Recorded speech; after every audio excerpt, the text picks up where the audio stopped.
De la Revolución Alfarista al régimen oligárquico liberal, 1895-1925, por Enrique Ayala Mora.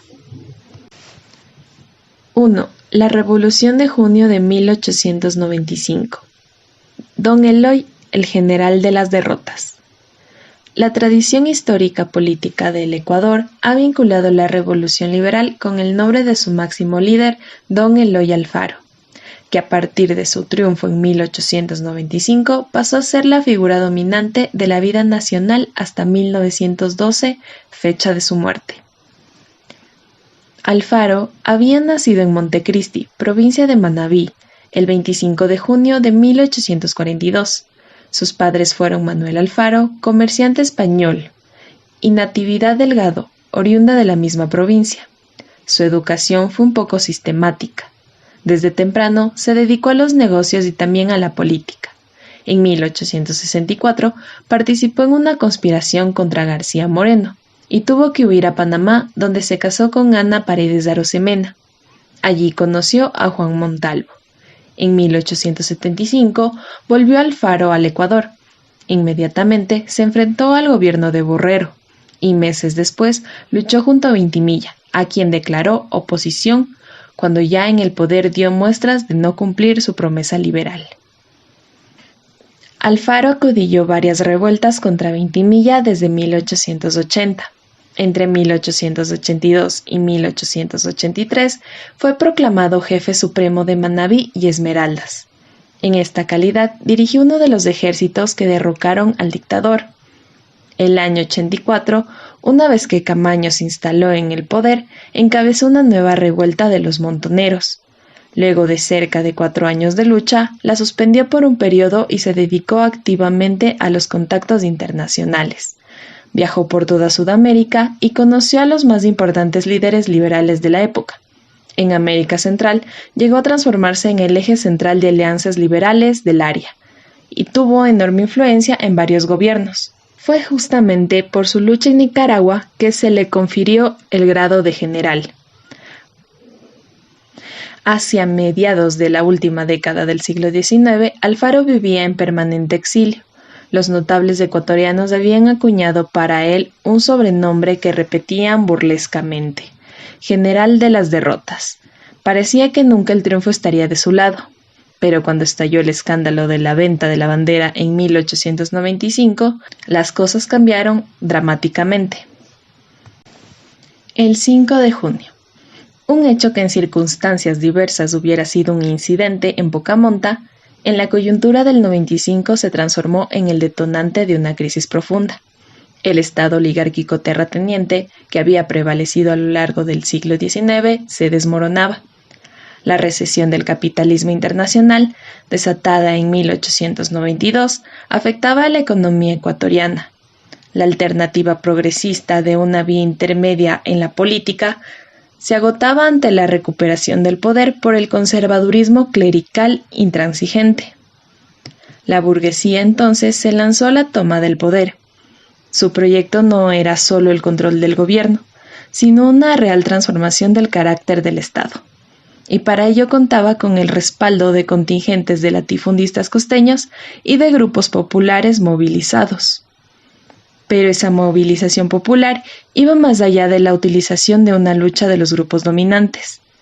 Los campesinos costeños, en especial los de Manabí y Esmeraldas, que habían desafiado exitosamente por más de una década la represión estatal, se lanzaban a la montonera, con un proyecto político propio democrático radical, cuyas bases fundamentales eran la reivindicación de la propiedad de la tierra y la supresión de las instituciones serviles como el concertaje. El artesano y la incipiente clase obrera de Guayaquil tenían también sus reivindicaciones al lanzarse a la agitación contra el gobierno. En la Revolución del 95 confluyeron pues dos proyectos políticos que, si bien tenían elementos comunes como su carácter antilatifundista, mostraban también desde su comienzo diferencias sustanciales.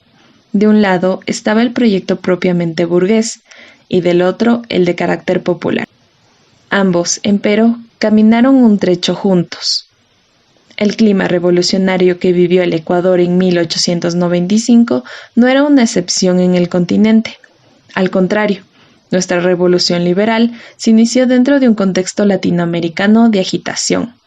En los países vecinos, Perú y Colombia, estallaron también revoluciones. En Cuba, Martí y los demás próceres cubanos intensificaban la lucha por la independencia. Todos estos acontecimientos reforzaron la existencia de una especie de internacional de liberalismo que actuaba en Latinoamérica. Dentro del país, desde que se conoció la venta de la bandera de la sucesión placista al fin de Alfaro, 1905-1912. Gobierno de Lizardo García.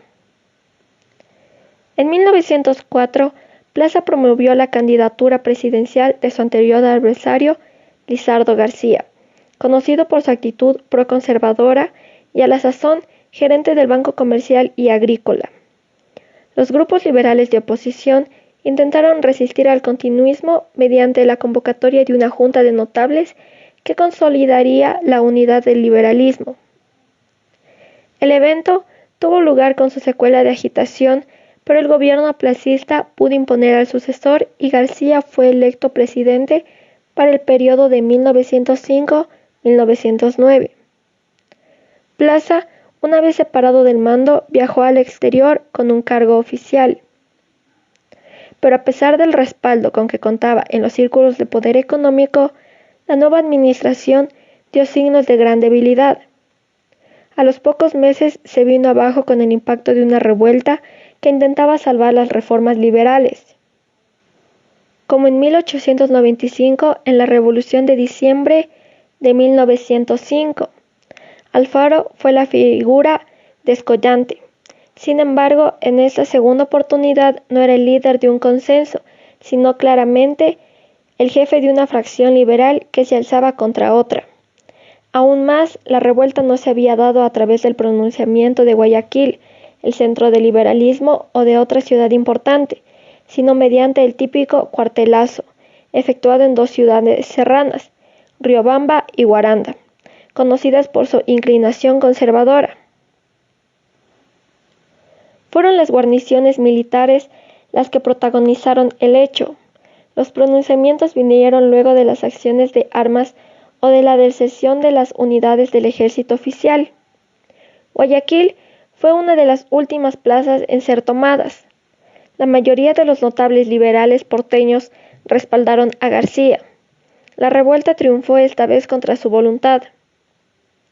Alfaro triunfó en esta vez contra el grueso de la burguesía y el latifundismo, con el respaldo del ejército de amplios grupos populares de los intelectuales radicales del liberalismo, así como con el apoyo de un sector minoritario de la burguesía con intereses en la industria y desde luego la ayuda definida de la Compañía del Ferrocarril dirigida por Mr. Arman.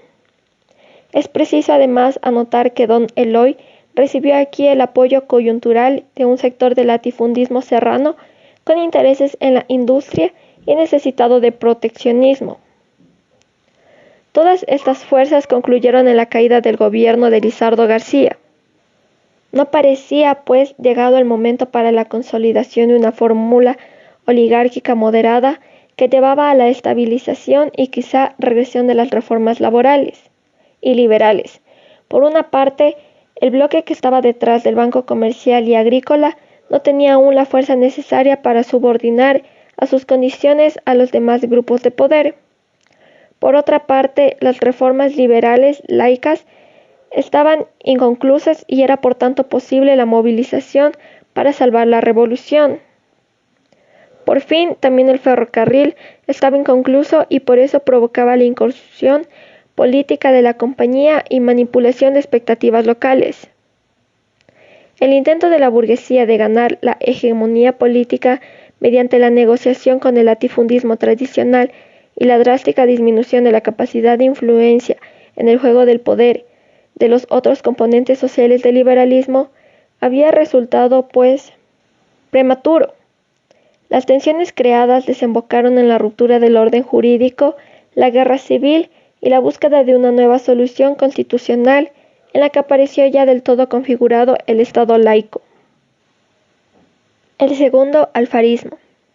En su segundo periodo, Eloy Alfaro intentó llevar adelante un programa político que incluía la institucionalización definitiva del Estado laico, la conclusión del ferrocarril y la puesta en marcha de una serie de medidas destinadas a proteger y desarrollar la industria nacional. Ante las expectativas de las bases populares, se volvió a hablar de nebulosas reformas sociales.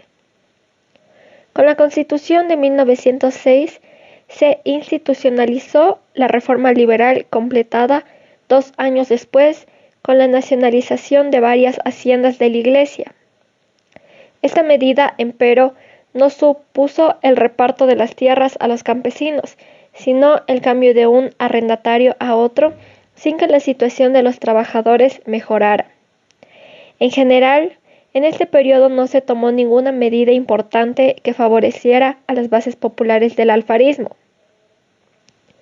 El 25 de julio de 1908, la gran obra del ferrocarril Trasandino fue inaugurada. Quito, la terminal de la línea férrea, así como todo el país, vivieron días de regocijo y de fiesta. Fue un gran momento para don Eloy, pero el ferrocarril dejaba al gobierno con una monstruosa deuda por pagar y sin su consigna fundamental, tanto más que la obra no tuvo los efectos casi milagrosos e inmediatos que se esperaban. Por fin, luego de un intento de poner en marcha un sistema de protección industrial, el gobierno tuvo que ceder ante la presión de los comerciantes y abandonar su proyecto industrialista. Aceleradamente, el alfarismo fue perdiendo las bases sociales que lo sustentaban. Muchos alfaristas desertaron para engrosar las filas de la oposición placista conservadora coaligada. En la represión contra los universitarios del 25 de abril de 1907 se patentizó el divorcio entre Alfaro y la intelectualidad liberal. Ayala, 1981, página 116 a la 122. En el fracaso de la protección industrial y el intento de controlar directamente la aduana, se visualizó el poder de las fracciones comerciales y bancarias de la burguesía en su conflicto con el alfarismo. Al final del periodo se harían notorias tanto la reacción de los grupos populares frustrados como la pérdida del liderazgo del viejo luchador sobre el ejército. Personalmente, Alfaro había sufrido un violento deterioro físico. Acusaba ya rasgos de senilidad, el poder se lo repartían cada vez más entre familiares y favoritos, pero el viejo tuvo fuerza para liderar en 1910 la reacción nacional desatada ante el anuncio de que el rey de España favorecía la tesis peruana en su dictamen arbitral sobre el conflicto limítrofe que los dos países le habían encargado. El viejo luchador volvió entonces a sus mejores tiempos y marchó a la frontera a dirigir el ejército. El país lo respaldó unánimemente en esa actitud. Caída y muerte de Alfaro.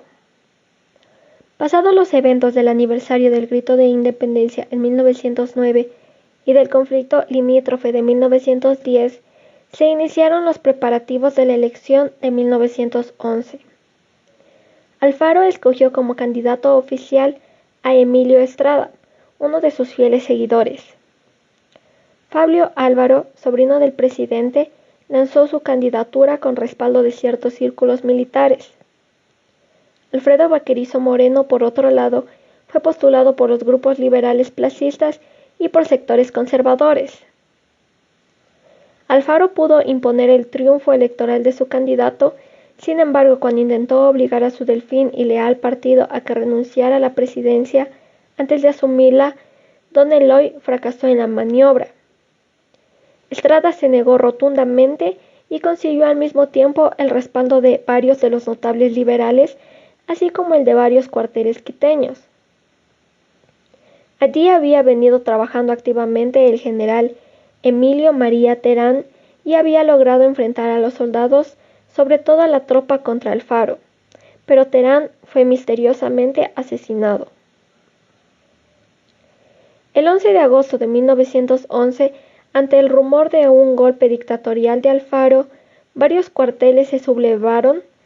Una asamblea de placistas y conservadores reunida en el municipio desconoció al gobierno. Una multitud, entre los que estaban ciertamente muchos de los que habían vivado al viejo líder en el pasado, cercó el Palacio Nacional lanzando gritos y amenazas. Don Eloy prefirió renunciar. Abandonó el palacio entre insultos y vejaciones, escoltado por el cónsul chileno en cuya residencia se refugió. Por pocos días, hasta que el 31 de agosto quedó en el poder Freire Saldumbide. Alfaro viajó a Panamá luego de ofrecer no intervenir en política por 2 años. Una vez posicionado de la presidencia de la República el 1 de septiembre de 1911, Emilio Estrada se dedicó a consolidar su respaldo político.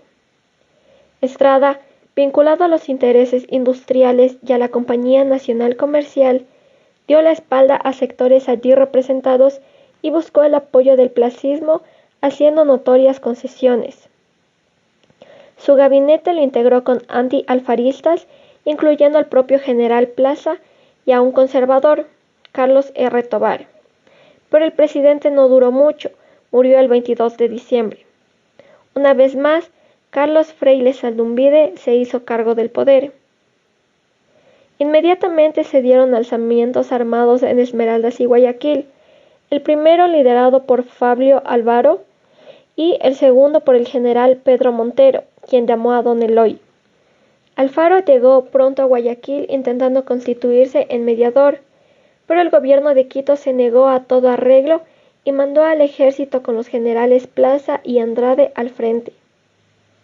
Las fuerzas rebeldes fueron vencidas en Huigra, Naranjito y Huachací. Cuando se refugiaron en Guayaquil, un acuerdo propiciado por diplomáticos extranjeros evitó el enfrentamiento y permitió la entrega de la ciudad pacíficamente.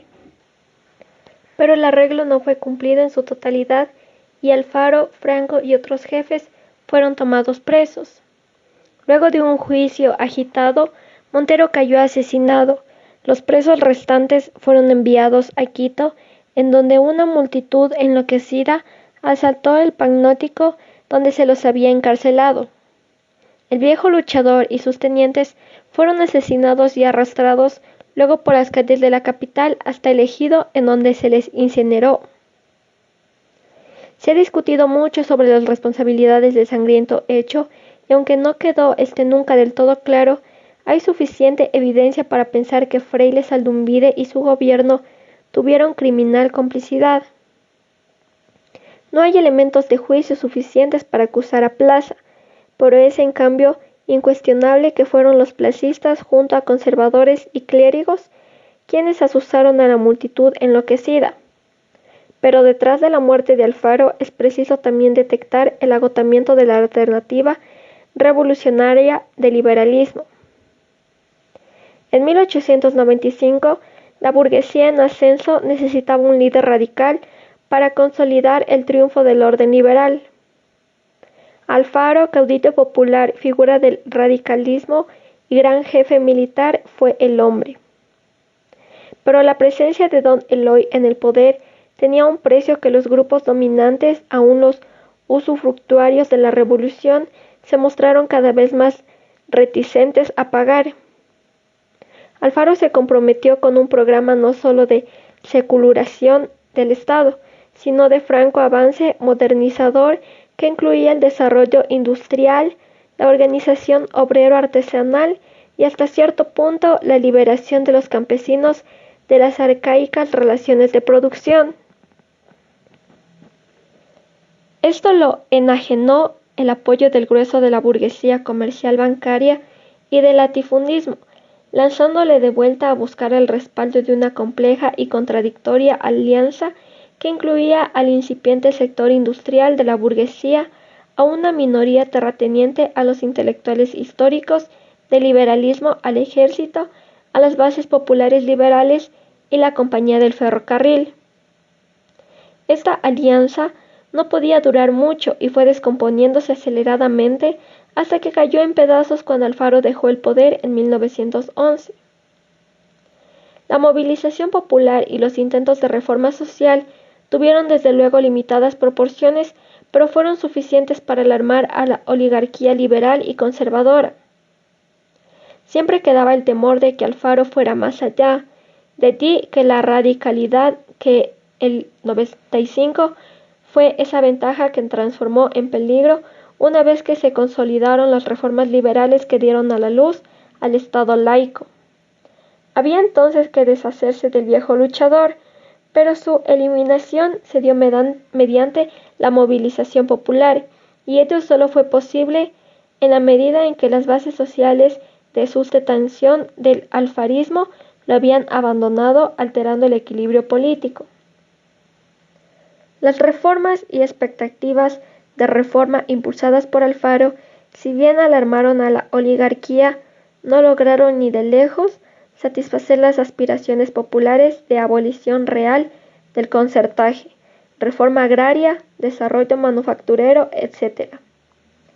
La poblada del Arrastre, sus aplaudidores y testigos se movían bajo el peso de sus frustraciones, de las expectativas no satisfechas y de la última experiencia de guerra civil. Don Eloy fue entonces víctima de su propio papel histórico de líder revolucionario. No se acomodó al pacto oligárquico nuevo que se consolidaba, pero tampoco pudo llevar su proyecto político a sus más radicales consecuencias.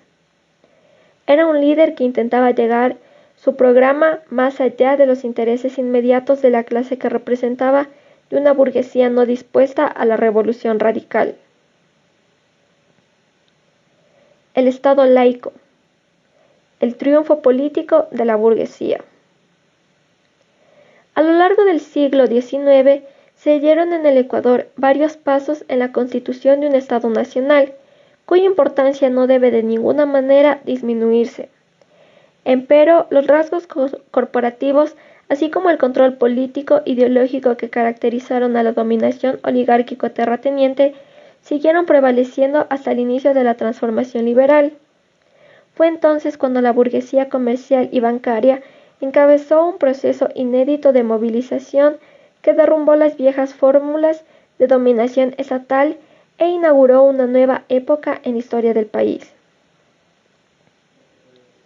El 5 de junio de 1895 representó el triunfo político de la burguesía ecuatoriana, que articuló bajo su dirección a amplios sectores del latifundismo costeño, las capas medias y también al campesinado del litoral y el artesanado urbano. El liberalismo fue el vehículo y la expresión política de la burguesía ecuatoriana, y el Estado laico instaurado con la Revolución fue el producto de transformaciones y reformas impulsadas por la burguesía que en conjunto representan un momento crucial en la constitución del Estado Nacional en el Ecuador. Hecho este último que, aunque anticipado por ciertos cambios, solo podía producirse cuando una clase nacional, la burguesía, asume la conducción política. Desde esta perspectiva debe entenderse tanto el carácter como el programa de la Revolución Liberal. La dirección política, alcanzada por la burguesía con el triunfo liberal, estaba sin embargo limitada por sus propios orígenes de clase, por su ligación con otros grupos dominantes y por su propio carácter intermediario. En efecto, su estrecha ligación con el latifundismo costeño y su carácter comercial financiero determinaron que no llevaría adelante la tarea básica de la transformación burguesa, como la reforma agraria. Los grandes propietarios cacauteros, por una parte, no permitían la desmembración de sus plantaciones y la liberación de su fuerza de trabajo. La propia burguesía, por otra, clase dedicada a incrementar su riqueza por medio de la usura, ahora tenía menos interés en liberar al siervo andino y convertirlo en consumidor, como lo había hecho una burguesía industrial. Es evidente, pues, que la revolución liberal tuvo sus límites, empero no debe olvidarse que en realidad el advenimiento del liberalismo supuso una revolución. Si parcial en sus alcances, fue lo suficientemente radical por haber sacudido hasta el estremecimiento más de lo que sus protagonistas burgueses lo previnieron. La superestructura ideológica del Ecuador, aún más en este sentido, puede decirse que la revolución del 95, pese a haber sido En su ausencia, una consolidación política de la burguesía removió la sociedad toda. Cueva, 1981, página 4. Al subrayarse el carácter parcial de la revolución, no deben, sin embargo, expresarse solamente las consideraciones de política interna ya mencionadas. Es preciso también recordar que ésta se dio bajo condiciones en las que el capitalismo internacional había entrado en su fase imperialista. Y aunque esta sobredeterminación capitalista imperialista no significó en un principio el ingreso masivo del capital extranjero en la economía ecuatoriana y permitió a la burguesía cierto manejo interno autónomo, esta no dejó de ser por ello una clase intermedia en una economía dependiente con el comportamiento político consiguiente. Cámara del Senado. La tarea de consolidación del Estado-Nación no significó solamente el robustecimiento de la autoridad central frente a los poderes locales y regionales o el cambio de la legislación. Fue de veras el establecimiento de nuevas instituciones políticas y el cambio de contenido de algunas ya existentes.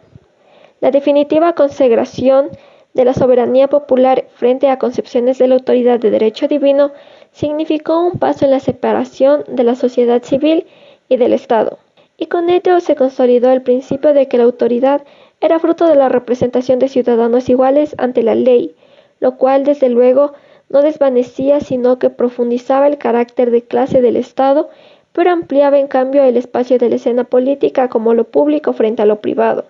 De este modo se entendió al Estado como representante de intereses colectivos de la sociedad y no como guardián de privilegios corporativos. La Declaración de la Libertad de Conciencia, de Cultos, de Imprenta abolió el monopolio ideológico del clero y posibilitó el aparecimiento de un espacio para la opinión pública. El liberalismo en el poder, por otra parte, denunció el carácter anacrónico de la dominación latifundista y limitó los recursos legales de explotación del campesino. Al mismo tiempo, expandió la esfera de dirección estatal, emitió amplia legislación favoreciendo el comercio y otras actividades económicas. Los párrafos siguientes comentan algunas de las reformas.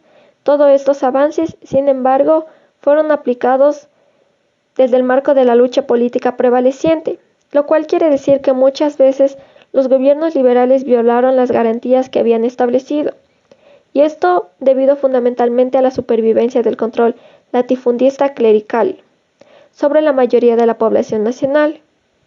Ante las reformas laicas abrieron las condiciones para el establecimiento de los modernos partidos políticos. Estos solo aparecieron en periodos posteriores.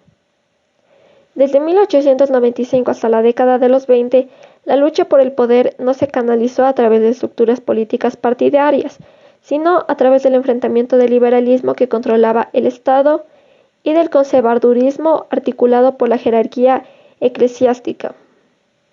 En esas condiciones, la injerencia del Estado fue muy grande no solamente para la obtención violenta del poder, sino para el funcionamiento del sistema electoral en el que el gobierno imponía a sus candidatos mediante el recurso del fraude, lo cual, desde luego, no fue óbice para que dentro de las estructuras del poder, principalmente del Parlamento, no se dieran tensiones entre diversos grupos de intereses cobijados bajo la misma bandera liberal. Pero el Estado laico no significó solamente un cambio en las relaciones del poder y en las esferas ideológicas. El propio apartado del Estado experimentó un enorme crecimiento, aunque se mantuvo la tradicional división constitucional de poderes: legislativo, ejecutivo y judicial. En la administración pública fueron apareciendo nuevas dependencias. En general, el proceso de consolidación del Estado-Nación representó también un robustecimiento de los mecanismos del poder central.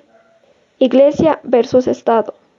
Una de las tareas fundamentales y en verdad la más urgente y conflictiva del liberalismo en el poder fue la de la secularización del Estado.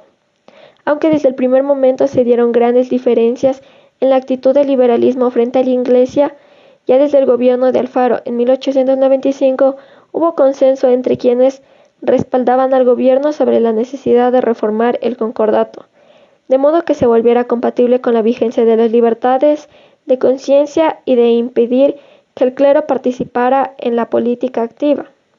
Para conseguir esto, mantuvo don Eloy una política de apaciguamiento, aún desafiando a los más radicales. pero el clero nacional respondió a ello con la Guerra Santa, en tanto que el Vaticano se mantuvo a la expectativa de los acontecimientos sin querer negociar. Impulsado por los hechos, el gobierno suspendió la vigencia del concordato y volvió mediante una ley al intento del ejército del patronato del origen colonial, es decir, en un primer momento, aunque la política no estuvo clara, se trató de impedir la separación del Estado y de la Iglesia, sujetando a ésta al control del poder civil. Este intento, empero, fue resistido por la jerarquía y no llegó a funcionar. Luego de un fracasado acuerdo entre el gobierno y el Vaticano, los tratados de Santa Elena, la reanudación de relaciones pareció imposible y fue más bien imponiéndose una línea de ruptura controlada que consumó la separación, pero mantuvo bajo manejo estatal parte de los bienes de la Iglesia. El máximo representante de esta postura fue el presidente Leonidas Plaza, quien era partidario de reconocer explícitamente que la Iglesia no toma parte en nuestro organismo político y que sus funcionarios deben considerarse como dependientes de un poder extranjero y tratárselo bajo este pie. Así fue como durante el gobierno de Plaza se llevaron a cabo las transacciones más radicales. Ya en 1900 se había iniciado el sistema de registro civil como dependencia del Estado, con lo cual se quitaba al clero un poderoso mecanismo de información. En 1902 emitieron las leyes de matrimonio civil y divorcio que pusieron bajo el control del Estado los mecanismos legales de celebración y disolución del contrato de constitución de la sociedad conyugal que antes estaba totalmente regulado por el derecho canónico. La reacción de la Iglesia ante estas leyes fue muy fuerte. Se acusó al gobierno de autorizar el concubinato público, pero de todos modos se pusieron en vigencia. Asimismo, en 1904 se emitió la Ley de Cultos, que regulaba el funcionamiento de la Iglesia y las comunidades religiosas y ponía bajo manejo estatal sus bienes. Los avances logrados eran muy importantes y la ruptura irreversible como los funcionarios del propio gobierno exigían. Cuando en 1906 se emitió la nueva Constitución, la separación de la Iglesia y el Estado quedó consumada. Perdió así la Iglesia su condición de religión oficial y de persona jurídica de derecho público. Quedó sin embargo pendiente la cuestión de los bienes eclesiásticos de manos muertas que en 1908 fueron asignados por la ley a la beneficencia pública. Ya desde antes de la separación, pero con mayor fuerza después de ella, se planteó un punto de conflicto de enormes proporciones entre la Iglesia y el Estado. La manutención por parte de esta de sus establecimientos educacionales, aunque muchos de ellos desaparecieron al perder su carácter oficial y el financiamiento del Estado. Muchos fueron los que lograron mantenerse como instituciones privadas que con el tiempo se multiplicaron gracias a la contribución particular. De esta manera quedó planteado el enfrentamiento entre el sistema estatal laico y el de la educación religiosa, alrededor de los cuales se dio un amplio debate ideológico que habría de durar más de medio siglo. El programa liberal. La obra material del liberalismo fue grande. Se amplió la red de caminos y la de telégrafos, se realizaron mejoras urbanas en algunas ciudades, se construyeron varios edificios públicos. Sin embargo, la construcción del ferrocarril trasandino debe considerarse como su logro mayor. Alfaro estimó siempre como eje fundamental de sus administraciones la contratación y conclusión de la obra. Pese a las dificultades surgidas, se inició en 1897, a base de unos cuantos kilómetros ya construidos desde la época de García Moreno. Una compañía domiciliada en Estados Unidos, la Guayaquil and Quito Railway, fue la concesionaria. Al frente de ella estaba el controvertido Hatcher Harman.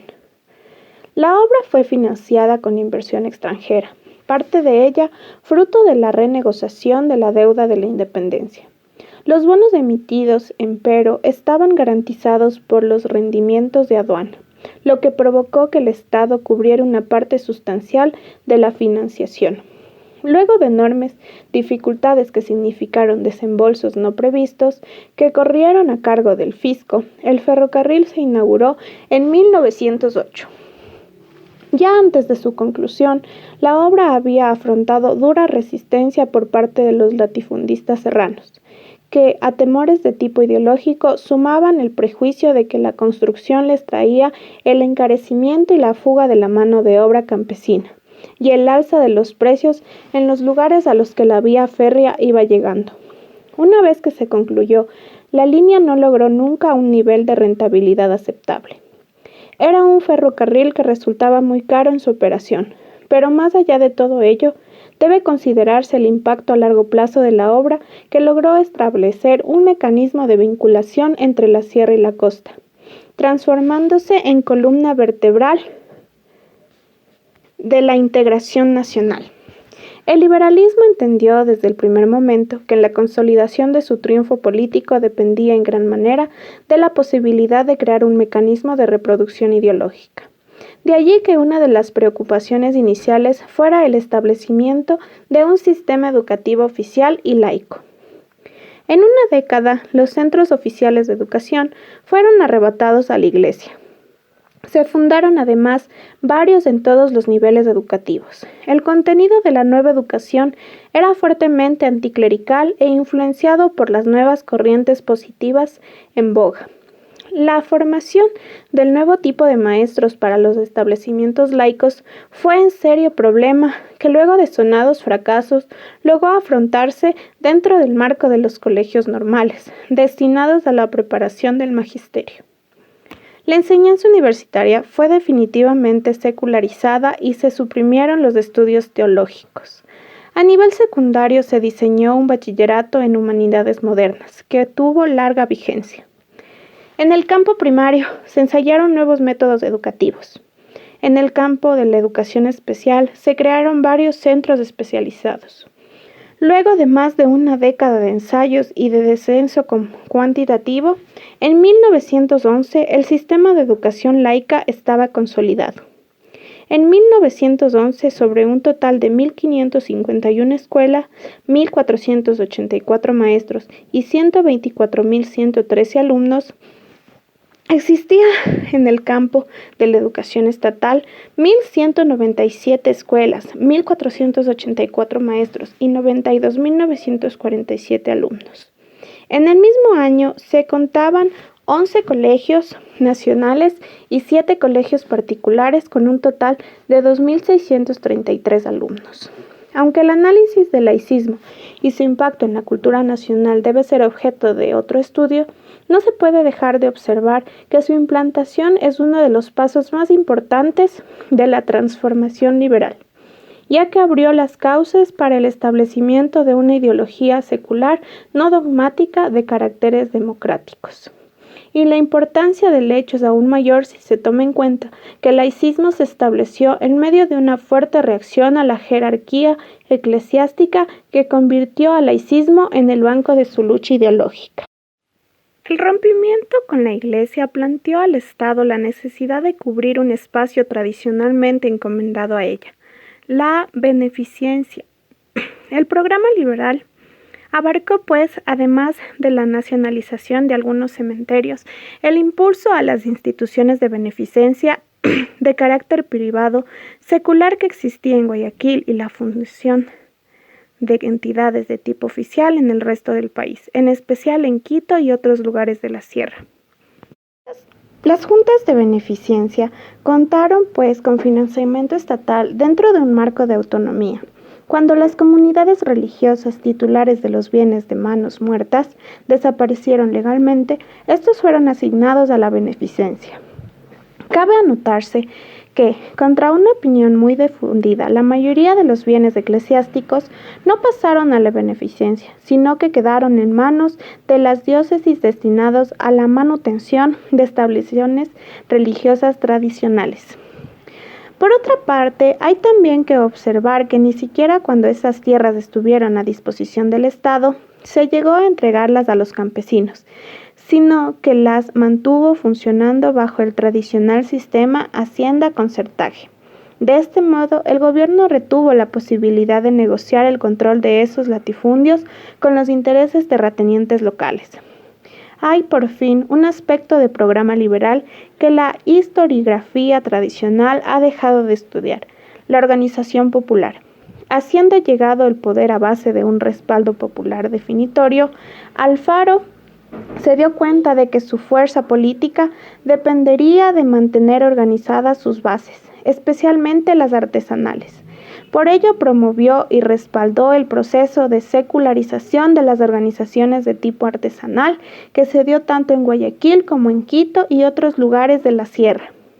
Don Eloy respaldó activamente el trabajo de Miguel Albuquerque, máxima figura de la organización popular liberal de la época, que fundó varias entidades clasistas en algunas ciudades, tratando de mantenerlas bajo el control del liberalismo. En la costa el plan tuvo éxito, pero en la sierra la derecha logró mantener el control. En todo caso, la organización creció. Este fenómeno, empero, debe contrastarse con la ausencia de iniciativas de organización campesina. El liberalismo y sus figuras llegaron hasta la denuncia de explotación de los peones con ciertos, sin plantear ningún nivel organizativo. La aplicación del programa liberal supuso un incremento muy significativo del servicio público, en especial ciertas áreas como el Ministerio del Interior, la Administración Provisional y el Ministerio de Hacienda. Con sus ramificaciones crecieron en forma acelerada. El número de burócratas en estas ramas se incrementó en una proporción de 1 a 6. Por lo demás, tanto el aumento en número de los empleados públicos y militares como el volumen de las obras públicas demandó un incremento de las rentas del fisco, que se elevaron de 7 a 18 millones de sucres. El predominio plutocrático, auge de la dirección política de la burguesía. La muerte de Alfaro y sus tenientes representó, como se ha dicho, el agotamiento del impulso ascendente del liberalismo. Los años siguientes atestiguaron un proceso de consolidación del poder económico y político de la burguesía comercial y bancaria, que, sin embargo, desposeída del respaldo de la movilización popular del 95, tuvo que hacer concesiones a otros grupos de poder, como los sectores terratenientes de la sierra y la costa. Puesto de lado el elemento machetero que habían dinamizado las transformaciones, la burguesía liberal guayaquileña pudo llevar a su expresión más clara la dirección política que había logrado con la revolución. Empero, esa estabilización de su régimen solo lograrse mediante un pacto o al menos un cese de fuego con grupos oligárquicos que había desplazado del poder. La vieja oligarquía serrana y el conservadurismo aceptaron, al menos de momento, el triunfo de la burguesía porteña y negociaron una cuota en la administración seccional y en el manejo de algunas instituciones locales. La reforma liberal, con todo y lo radical que llegó a ser en algunos de sus aspectos, no logró superar la desarticulación regional del país ni el predominio ideológico de la alianza clero-latifundismo en la sierra. Por ello, la transacción pareció ser la salida más adecuada. Desde luego que, aparte de las condiciones ya mencionadas, el latifundismo logró una firme garantía por parte del Estado para el uso de la legalidad y la fuerza para mantener y reforzar las relaciones sociales al interior de la hacienda. Esto último, especialmente cuando por un complejo orden de presiones se llegó a la abolición de la prisión por deudas, uno de los elementos de mantenimiento coercitivo del porcentaje. La Iglesia Católica, por su parte, además de lograr la garantía de que las reformas laicas no iban a profundizarse en el futuro, encontró mecanismos legales para conservar y aún incrementar la influencia de sus instituciones educativas y de manejo ideológico, y sus propiedades urbanas y rurales no entregadas a la beneficencia. En el propio espacio costeño, la burguesía tuvo que hacer concesiones a los grupos latifundistas. Pero esta alianza, ya aprobada desde el 95, se mantuvo en medio de tensiones que se acentuaban conforme fueron asomando los síntomas del descenso del auge cacautero. En efecto, los conflictos entre productores e intermediarios fueron multiplicándose dentro y fuera del marco de las organizaciones gremiales de los sectores dominantes costeños. Hasta inicios de la década de los 20 y pese al reflujo del boom y de las medidas económicas y fiscales consiguientes, la burguesía logró mantener dentro del marco del sistema constitucional la actividad política de la pequeña burguesía urbana, de los sectores artesanales y de los principales grupos proletarios modernos que crecían en el país. En cambio, no pudo parar la protesta violenta de los campesinos costeños que, liderados por algunos caciques locales latifundistas opuestos a su dirección política, se lanzaron a reeditar la montonera alfarista en otros tiempos. Este pacto oligárquico, consolidado a partir de la violenta liquidación del alfarismo, inauguró el periodo que la tradición historiográfica ecuatoriana ha denominado predominio plutocrático o dictadura bancaria. En las instituciones bancarias de Guayaquil y especialmente en el Banco Comercial y Agrícola se expresó el frente político de la burguesía y el latifundismo.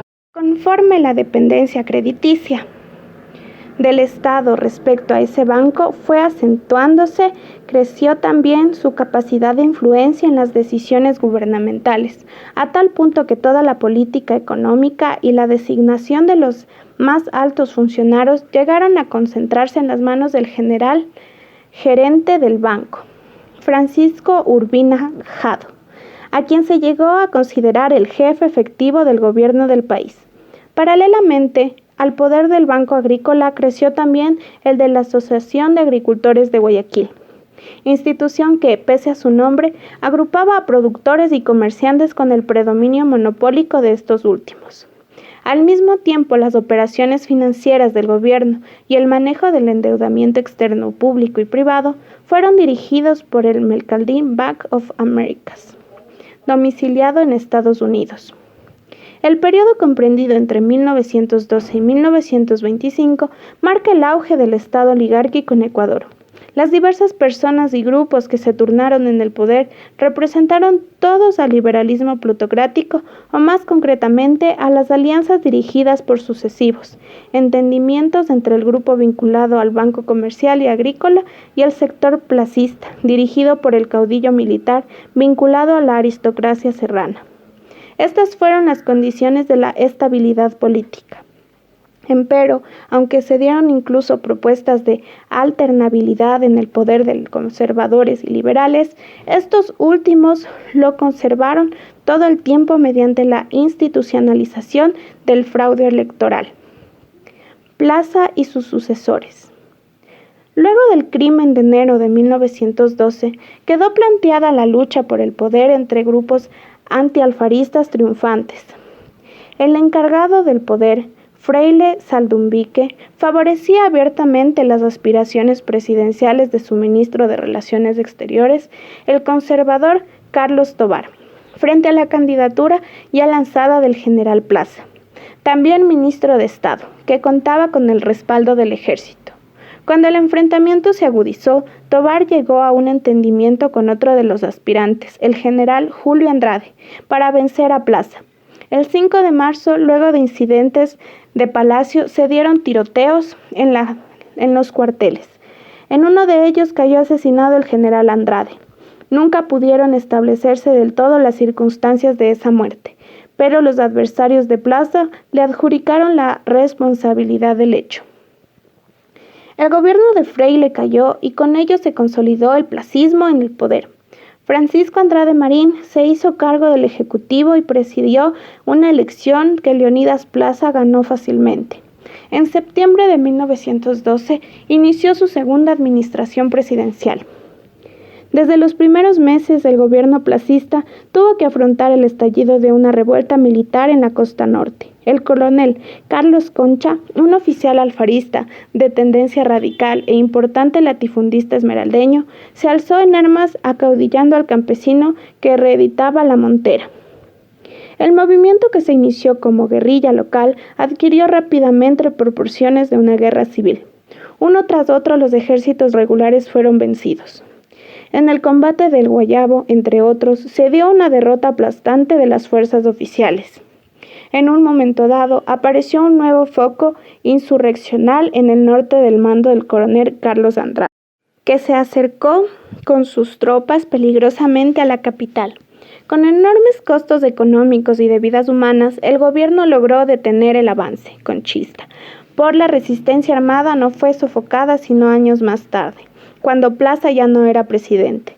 Mientras tanto, una dura represión fue ejercida contra adversarios del régimen y campesinos de la costa. Los gastos de la guerra civil obligaron al gobierno a elevar constantemente su deuda con los bancos, especialmente con el agrícola. En 1914, con el inicio de la Guerra Europea, la situación cambiaría y monetaria se complicó.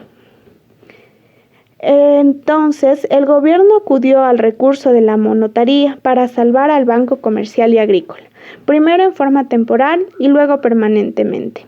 Se autorizó la no convertibilidad de los billetes en su respaldo oro. Esta medida fue duramente criticada aún en los propios medios bancarios no estrechamente ligados al gobierno, pero la inconvertibilidad políticamente definida desde las administraciones liberales se mantuvo por más de una década. El gobierno placista intentó la construcción de los ferrocarriles a Cuenca y El Pailón, pero resultaron casi nulos. Logró, en cambio, avanzar en línea férrea de Ambato al Curay y el de la Guayaquil a la península. Se construyeron algunas obras de tipo sanitario y se realizaron ciertas mejoras en el campo educativo, entre las que hay que mencionar a la misión pedagógica alemana, que vino a preparar varias generaciones de profesores normalistas. En 1916, Plaza entregó el poder a Alfaro Baquerizo Moreno, importante figura de la oligarquía guayaquileña con una larga carrera en la función pública, que se había identificado hacía ya tiempo con el placismo, en cuya primera administración fue vicepresidente de la República. Aunque su ascenso a la dirección del país se había producido con los tradicionales mecanismos de control electoral, el hecho fue interpretado en algunos sectores como un cambio de rumbo, ya que el presidente era un hombre ecuánime y destacado intelectual. El gobierno de Baquerizo, empero, no pudo dejar de ser algo así como un continuismo ilustrado del poder plutocrático. Los mismos grupos y las mismas políticas se mantuvieron. Quizá la única alteración significativa fue la amnesia concebida a los revolucionarios conchistas. El presidente reveló interés en la región amazónica y en las Islas Galápagos, a las que hizo una visita transformándose en el primer jefe de Estado que llegó a ellas. Algunas de las construcciones ferroviarias avanzaron y se repararon varios caminos. Las obras de saneamiento de Guayaquil fueron impulsadas y se estableció un plan para la erradicación de la fiebre amarilla. En el plano internacional, el gobierno logró un arreglo definitivo de límites con Colombia mediante la suscripción del Tratado Muñoz-Vernaza Suárez. Mediante ese instrumento internacional, las fronteras entre los dos países quedaron definidas, aunque el Ecuador cedió en la negociación amplios territorios del Putumayo y Colombia. Por su parte, realizó posteriormente un arreglo con el Perú y le cedió esos territorios, de modo que ese país llegó a limitar con el nuestro también por el norte. Un avance legislativo de gran importancia se dio en la administración de Baquerizo Moreno: la abolición del llamado apremio personal o prisión por deudas. De este modo se suprimió el mecanismo legal de vigencia del concertaje. Esta conquista social había sido una de las banderas de lucha del liberalismo desde el siglo XIX y fue postergada por más de 2 décadas, básicamente por la presión latifundista que se oponía a la medida. En este periodo confluyeron varias circunstancias que posibilitaron la reforma. En primer lugar, los denunciados del propio presidente, que respondía a los intereses de una burguesía que de todos modos presionaba por cierta modernización de las relaciones productivas. En segundo lugar, la voluntad política de los grupos dominantes de aliviar por este medio la tensión en el campo y conjurar las amenazas de levantamiento. En tercer lugar, las propuestas de la Iglesia y de un grupo de latifundistas de la Sierra que combatieron a la prisión por deudas como injusta y como anticuada ante las nuevas circunstancias que se iban perfilando en el agro del antiplano.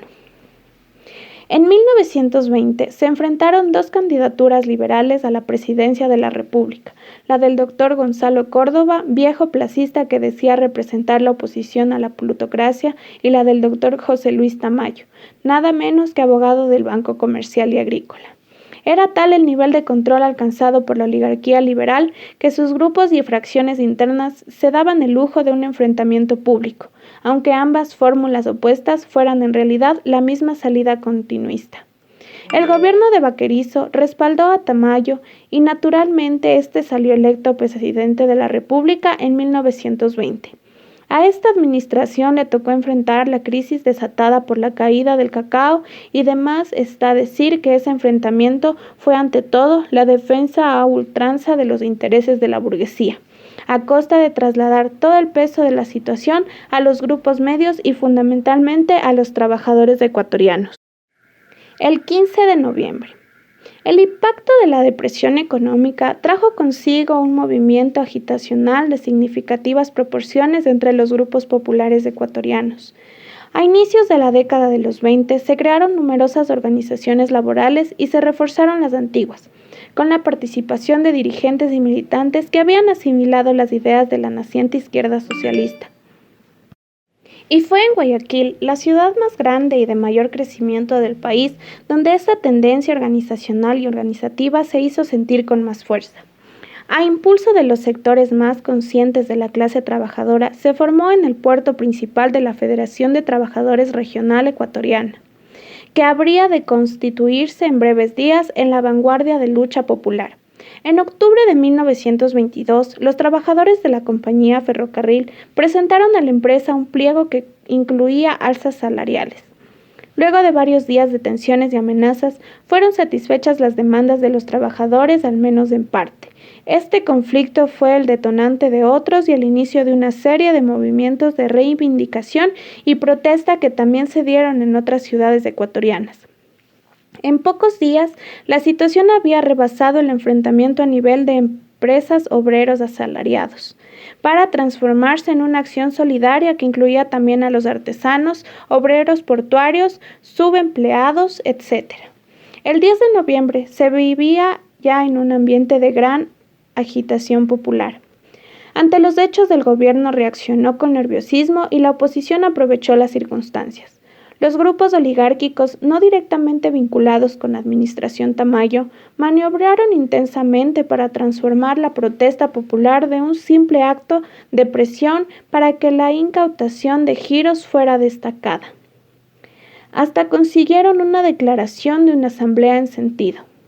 Se desvió entonces la consigna fundamental del movimiento, que era la reivindicación de los derechos de los trabajadores y la detención del alza del costo de vida, a la solicitud de baja del dólar, que era el interés de los sectores oligárquicos enfrentados a la plutocracia y el Banco Comercial Agrícola.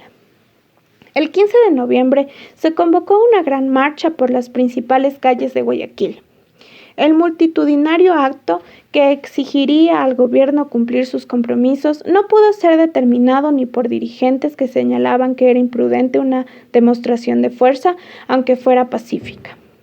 La reacción de las autoridades fue violenta. Los soldados y la policía acantonados en el puerto abalearon a las masas inmerentes, persiguieron a los manifestantes hasta sitios apartados y los mataron. Casi no hubo resistencia, salvo la de unos pocos que lograron apoderarse de armas de fuego, lo cual dio pretexto a las fuerzas gubernamentales para acentuar la matanza. Hasta la de los balcones se disparó contra el pueblo. Al final quedaron en las calles varios centenares de muertos y heridos. Sus cuerpos, aún de los que estaban vivos, se lanzaron a la ría de Guayaquil para ocultar las proporciones del crimen. Actos de protesta de menor proporción producidos en otras ciudades fueron también reprimidos. La prensa, los políticos y hasta la jerarquía eclesiástica, cuando no aplaudieron la masacre, al menos guardaron silencio sobre el hecho. Pero ese 15 de noviembre de 1922 no pudo ser borrado como un hito inicial en la lucha de los trabajadores ecuatorianos. Los modernos partidos políticos.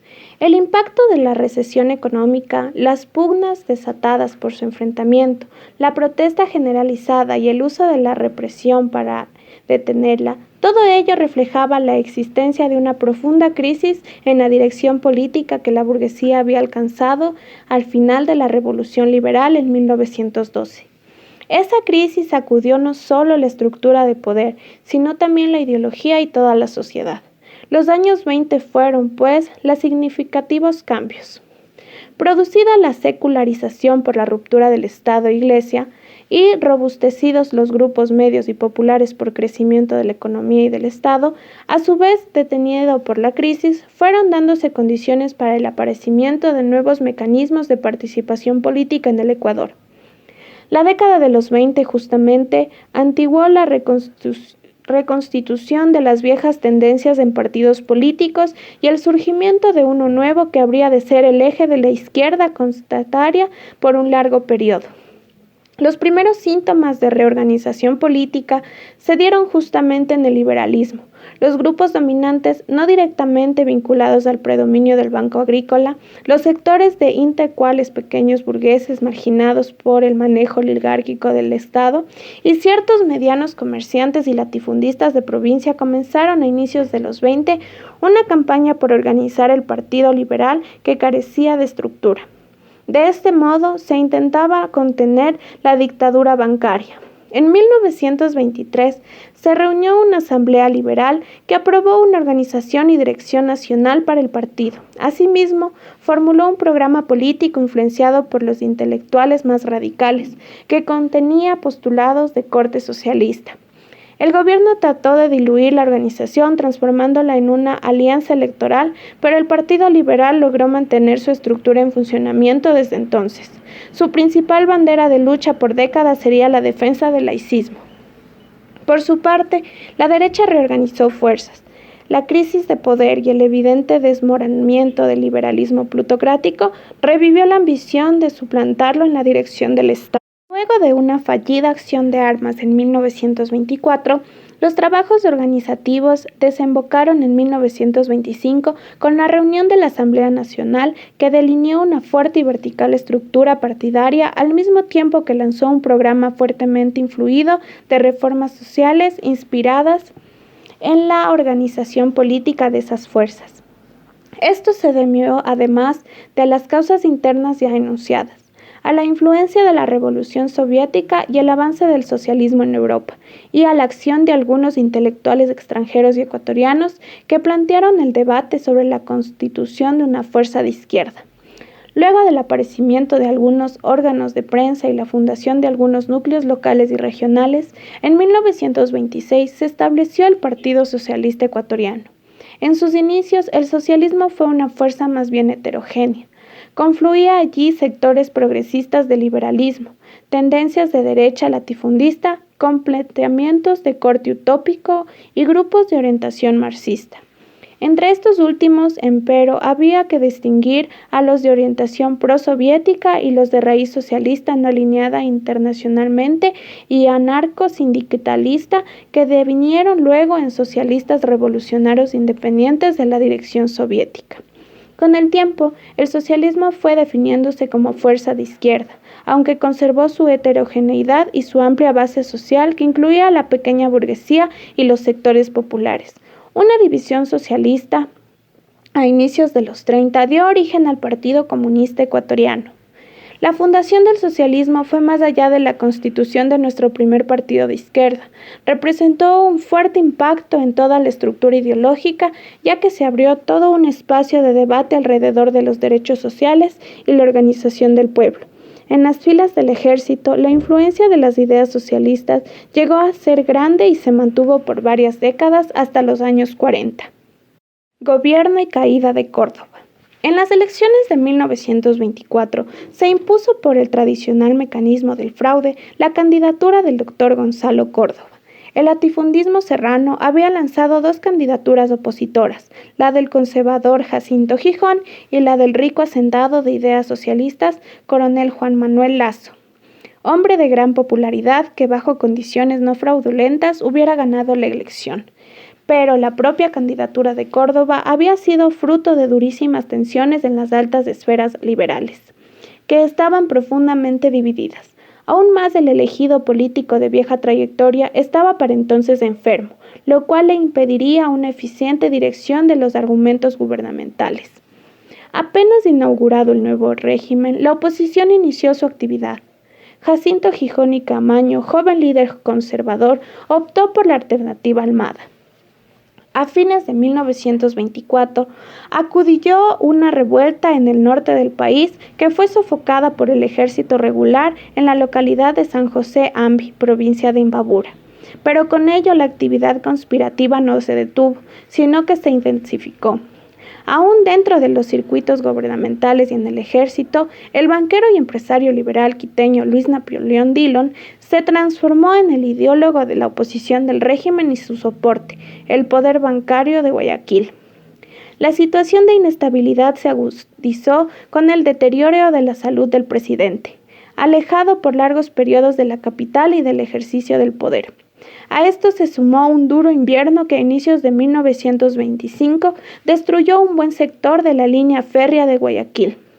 En estas circunstancias se le ofreció en venta al gobierno el parque mayoritario de acciones de la empresa de ferrocarril. Luego de una debativa negociación, el país compró estas acciones y pasó a controlar el 75% del accionario de la empresa. La transacción costó al fisco $700,000. El descontento de las filas de las Fuerzas Armadas fue creciendo y tomando forma. Ya en 1925 se pensaba en la forma de organizar un organismo político castrense. Se llegó en efecto a formar la Liga Militar con el propósito de salvar a la patria aunque sea yendo hasta el mismo sacrificio. En el movimiento influyeron las ideas socialistas en boga y también ciertas tendencias fascistas filtradas a través de la misión militar italiana. A mediados de 1925 se vivió un ambiente de franca conspiración. Dillon y los ideólogos oposicionistas mantenían una dura campaña de prensa. El 9 de julio, los oficiales jóvenes comprometidos con la Liga Militar dieron un golpe de Estado que echó abajo el gobierno de Córdoba y más de una década de predominio plutocrático.